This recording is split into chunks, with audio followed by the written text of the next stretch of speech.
तो hello everyone, Bharat के पड़ोसी देश नेपाल का तख्ता पलट हो चुका है। आप सब देख रहे हो किस तरह से नेपाल में एक हिंसा भड़क उठी है। पूरी जनता रोडों पे आ चुकी है। नेपाल सरकार ने इंस्टाग्राम, फेसबुक, ट्विटर, इमो सारी सोशल मीडिया हैंडल को बंद कर दिया था, जिसको लेके पूरा जनता और युवाओं में आक्रोश था। जनता रोड पे आ गई और सत्ता पलट कर दिया। सत्ता से प्रधानमंत्री को उतारना पड़ा, इस्तीफा देना पड़ा और सारे मंत्री को भी इस्तीफा देना पड़ा। इससे पहले हम सब ने श्रीलंका का हाल देखा, उसके बाद बांग्लादेश का हाल देखा, फिर अभी नेपाल का।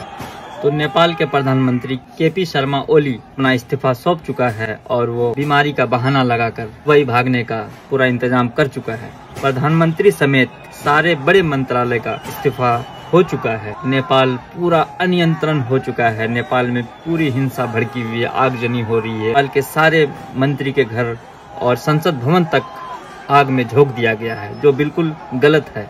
वायलेंस की कोई जगह नहीं है। जनता प्रोटेस्ट करना चाह रही थी तो शांतिपूर्ण तरीके से भी प्रोटेस्ट करके सत्ता पलटा जा सकता था, मगर लोगों ने, भीड़ ने इकट्ठा होकर हिंसा का रूप ले चुका है, जो नेपाल को बहुत भारी माली नुकसान उठाना पड़ जाएगा। पूरा नेपाल बिखर चुका है। 10 से 15 साल नेपाल पीछे जा चुका है। डेवलपमेंट फिर से करना पड़ेगा। नेपाल की सारी बिल्डिंगें, जो अच्छी बिल्डिंगें और सरकारी भवन है, सबको नष्ट कर दिया गया है, आगजनी कर दिया गया है। सारे सामान की क्षति हो चुकी है।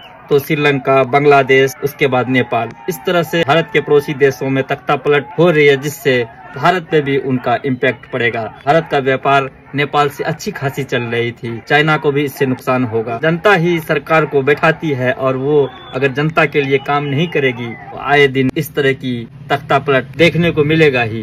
तो इस तरह से हिंसा करना कहीं भी ठीक नहीं है। सरकार बदलनी थी। शांतिपूर्ण तरीके से प्रोटेस्ट करते, महीना 2 महीना प्रोटेस्ट करते, सरकार खुद घुटने टेकती। इस तरह से अहिंसा फैला के अपने देश को माली नुकसान पहुंचाकर किसको फायदा मिलेगा?